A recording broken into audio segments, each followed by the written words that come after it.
Under pressure over Brexit, Theresa May fends off the critics. Questioned in the Commons, she refused to say whether she wanted Britain to remain in the single market. We will not take decisions until we are ready. We will not reveal our hand prematurely. And we will not provide a running commentary on every twist and turn of the negotiation. Also tonight, flashing the cash. Sports Direct's billionaire boss faces shareholder anger. As the Paralympics begin in Rio, what will they do for Brazil's disabled? And getting a dressing down, the head enforcing his school uniform rules.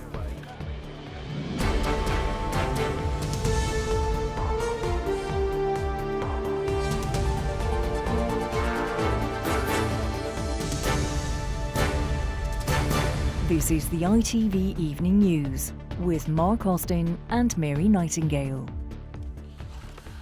Good evening. She famously said Brexit means Brexit, but the Prime Minister is coming under growing pressure to say what it really means for Britain. She repeatedly refused to do so today, telling MPs the government wouldn't reveal its hand prematurely.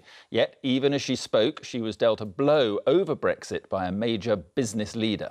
Yes, the chief executive of Ryanair, Michael O'Leary, announced that none of the 50 new planes he's building will be based in the UK.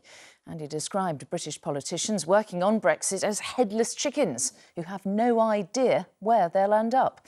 Let's get more now from our political correspondent, Carl Dinnan. Theresa May doesn't want to show her hand to the rest of Europe before she goes in to negotiate with leaders like Donald Tusk, due for talks with the Prime Minister here tomorrow. So in the House of Commons today, she was keeping her cards close to her chest. We will not reveal our hand prematurely, and we will not provide a running commentary on every twist and turn of the negotiation. But opposition MPs sensed weakness and demanded more information. This government is not concealing its hand. It hasn't got a hand, or it would appear a clue. So far, we've just had waffle. So may I ask the Prime Minister a very simple question, but it's quite important. Does she want the UK to remain fully within the European single market? Yeah. The right honourable gentleman doesn't seem to quite understand what the vote on the 23rd of June was about.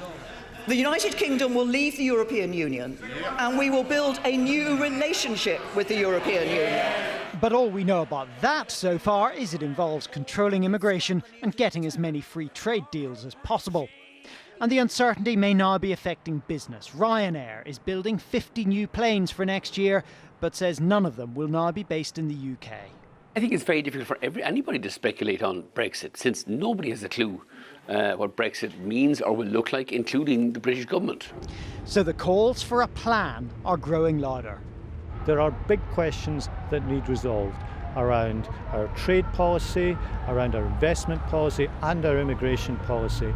And I'm afraid the government doesn't seem to have any plan at the moment, and that's simply not good enough when it comes to the country's future. Both inside Parliament and out, Mrs May's loudest critics are those, like Ryanair's boss, who had wanted Britain to stay in the EU. And they will not be making it easy for her to go into negotiations without any sign of what her cards are or how she means to play them. And it may be one thing for Theresa May to keep her negotiating hand to herself, but of course she has to keep a whole government in line in the face of those accusations of cluelessness, and for some months to come as well. Formal negotiations won't begin until at least next year. So this is a huge challenge, and it's only the first one that Brexit will throw at Theresa May. All right, Carl, thank you very much indeed. Shareholders vented their fury today at the controversial boss of Sports Direct, Mike Ashley. He faced a storm of criticism about the company's working practices, as well as its falling share price at the firm's annual general meeting. Mr Ashley insisted he's trying to turn things around, but independent shareholders left him in no doubt as to their feelings.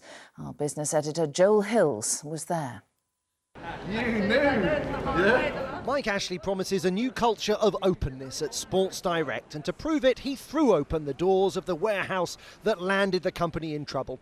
He was keen to show off the changes, not least to staff security searches. In his pocket, a wad of £50 notes. Well, he is a billionaire. Clearly, I could have done a better job. but I didn't knowingly do it badly, and I certainly didn't deliberately do it badly.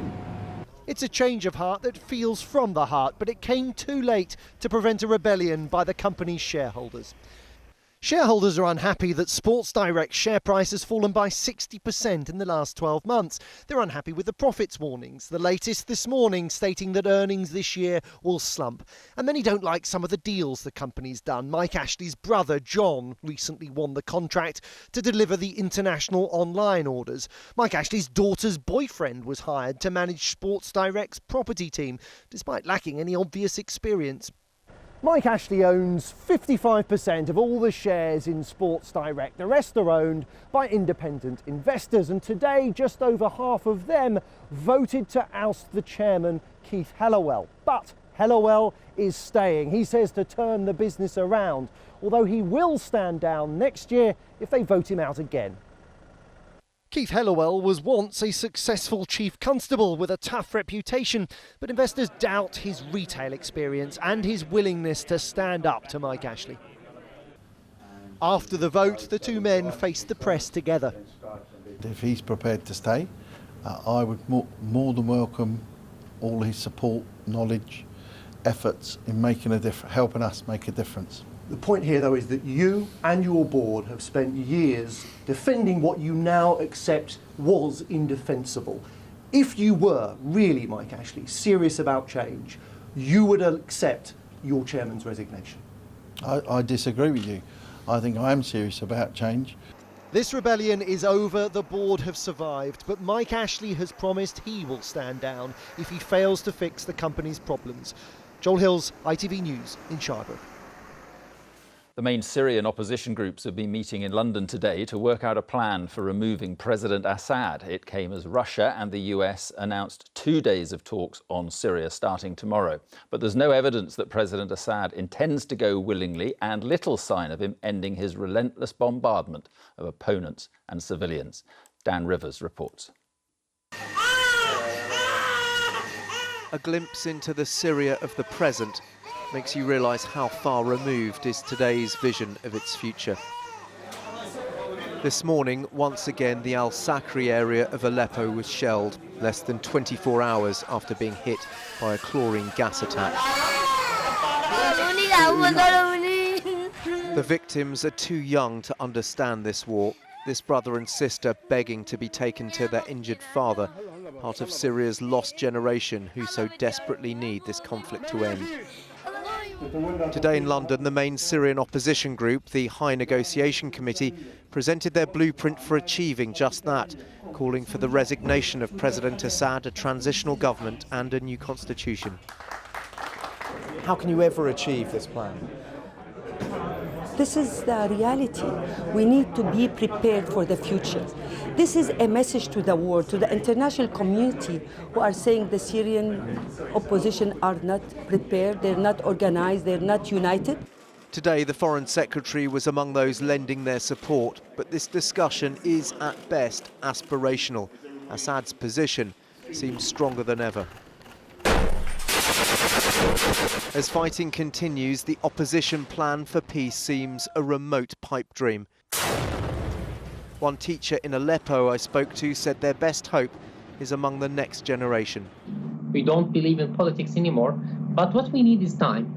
We need time that, like the new generation would have its chance, to have something different. After 5 years of war, it is a bleak assessment. Dan Rivers, ITV News. Police in France say a car which was found in Paris carrying 7 gas cylinders was owned by somebody on their watch list for religious radicalisation. The vehicle was left close to the Notre Dame Cathedral on Saturday night but was removed safely. 2 people have been arrested. Here, the government has announced plans to modernise the NHS by bringing it further into the digital age. Measures to take the pressure off GP surgeries include a new NHS website where patients can book appointments and NHS-approved health apps. Beleaguered commuters on Southern Rail might by now be used to the constant disruption to their journeys, but that will not make the start of another 48-hour strike today any easier to bear. The bone of contention is still the same, the safety of trains without guards, and whether that could become a wider blueprint for future rail travel. Our consumer editor, Chris Choi, has more. Cut fares! Cut fares! Another southern strike about the role of guards. A grim commute here today, but the issues affect rail customers across Britain as driver-operated train doors have become commonplace, and that worries some. Here, a passenger got her leg stuck between the platform and a train about to depart. There was no guard to help her, only a fellow passenger. Had there been a guard there, he would have seen me because that was his job, and he would have stopped the train from moving off and come to help me. And had I not been able to draw my legs up from the edge onto the platform, I would have lost my legs and my life. The rail firm South Eastern Train says its driver was alerted by a passenger before his checks, which would anyway have ensured travellers were safe prior to moving off. Our research shows 12 operators use versions of driver-controlled doors on at least some services. They include ScotRail. 59% of passengers in Scotland travel on such services. C2C has the system on 98% of its trains. Chiltern Railway has driver-operated doors on services south of Banbury, and Abellio Greater Anglia has them on its West Anglia and some metro routes. What the management wants is more productivity, fewer men working more trains. These disputes aren't new. Some train firms have used driver operation of doors for 30 years, and the Rail Safety Board has examined the evidence. We've found that there's no increase in risk to passengers from boarding or alighting trains operated by drivers alone. Unions say the risk of violence on trains is another reason why drivers should always work with another staff member on board. Malcolm Chisholm has been a guard for 21 years. Many drunks on our trains. Some just need help, some need support, and some need the police call to actually ensure there's no risk to the travelling public. Rail firms say many trains with driver door operation maintain a second onboard staff member, but these issues and these strikes are likely to be around for some time. Chris Choi, ITV News. Right, still to come on the ITV Evening News, the in-flight magazine condemned for giving tourists racist advice.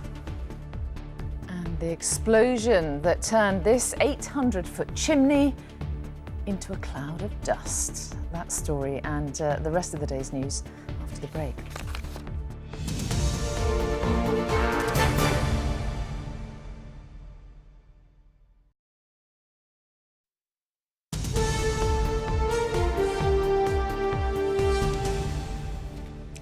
Hello and welcome back. In a little more than 3 hours' time, the opening ceremony for the Paralympic Games in Rio gets underway. After the success of the London Paralympics back in 2012, all eyes are on Rio to deliver a sporting occasion that is just as good, if not better. Well, the Games have suffered setbacks in the run-up to today's ceremony, such as the closing of some venues and slow ticket sales. But, as Richard Pallow reports from Rio, it's hoped the Games will help make a real difference to the lives of disabled people in Brazil. If the Paralympics showcase the best of disability in Rio, this is normality. Rogério Frajola's life is a daily struggle. No ramps, no help. Living in one of the favelas, the urban slums that dominate the city's hillside. Since a bus accident 11 years ago fractured his spine, he has felt excluded from society. Eles têm medo de andar 100 metros aqui, 200 metros. We're scared to walk 100 meters. The pavement is so uneven. I suffer a lot. The authorities don't care, and the people don't respect us. Entendeu? E tem muitas pessoas que não respeitam a gente. Nearly 1 in 4 people in Rio have a disability. They have very limited facilities in schools, medicine that is often prohibitively expensive, and now the new government has said that their funding will be cut further. Not exactly the message that the Paralympics would want to be associated with. There is the odd tangible change, raised sections of pavements, for example, to assist the blind. But the billions of pounds lavished on the Games means little to go around elsewhere. People who wanted services to be provided to them and the money was spent somewhere else, and those kind of political things, sadly you don't really want them to creep into games time, and they won't, but it's the aftermath. I really hope that the Brazilian people can utilise these facilities. Meanwhile, Rio's Minister for Disability, Carlos Rocha, who carried the Paralympic torch, acknowledges there's plenty to improve. He told me, do disabled people have difficulties in Brazil? Yes, they do. We've come a long way, but there's a lot more to achieve. Last night, a final practice for some of the dancers in the opening ceremony, a reflection of the atmosphere organisers hope that these games will instil in Rio and beyond. Well, that opening ceremony begins in just a touch over 3 hours across town at the Maracanã Stadium. We're told it will showcase the very best of Brazilian warmth. Leading in Paralympics GB will be the equestrian rider Lee Pearson. And then tomorrow, very much on day one, we have very real chances of gold, not least from Dame Sarah Story, who you saw in my report, in action in the velodrome. OK, Richard Pallo in Rio. Thank you. Here, angry parents have confronted a head teacher who's turned pupils away for 2 days running because they weren't wearing the right school uniform. 20 children were sent home from the school in Kent this morning after 50 pupils were refused entry yesterday. The head has been accused of using a draconian show of force. Martha Fairley has the story. Tell me what it is that is wrong with those. They're not plain black leather shoes. The new head teacher at Hartsdown Academy is stamping out scruffy school uniform.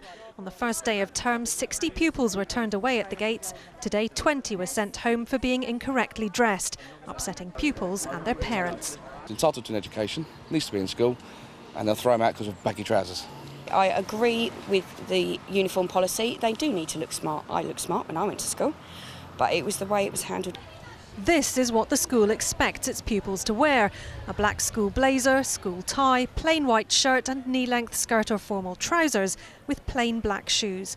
Hartsdown's head boy and girl showing exactly how it's done. We've got a uniform card, which means that if we get caught around the school with incorrect uniform, we get a tick on what was wrong with it and a signature here, and we have 5 of them. And if you get 5 of them within a certain period of time, you get a detention.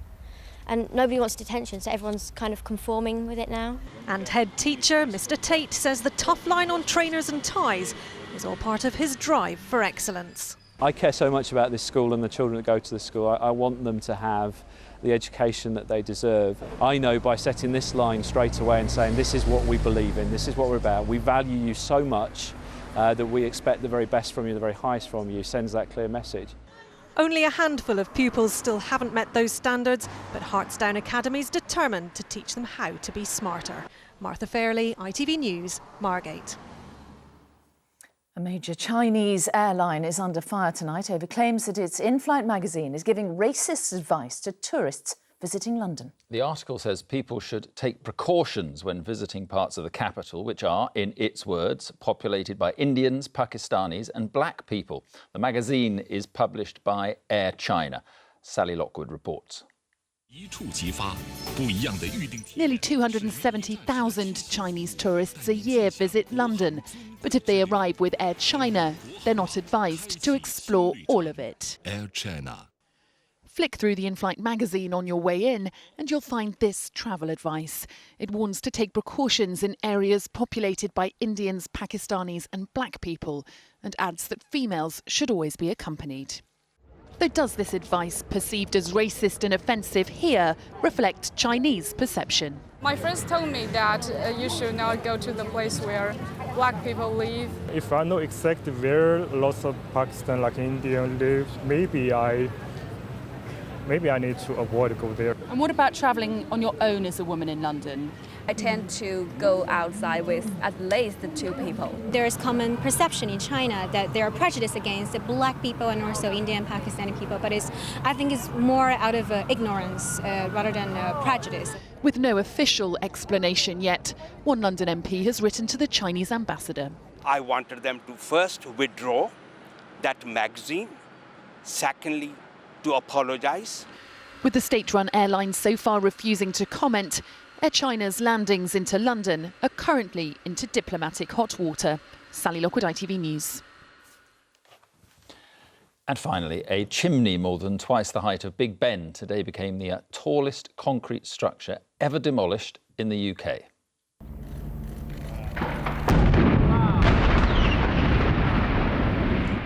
It was 801 feet tall, but it disappeared in just 10 seconds. All that was left of the tower, part of a disused power station that's dominated the Medway estuary for 30 years, was a column of dust and 40,000 tonnes of rubble. I think that worked. I think it did just about. Job well done. That's all for now. Julie Etchingham will be here with news at 10. But from all the team here, have a very good evening. Bye-bye.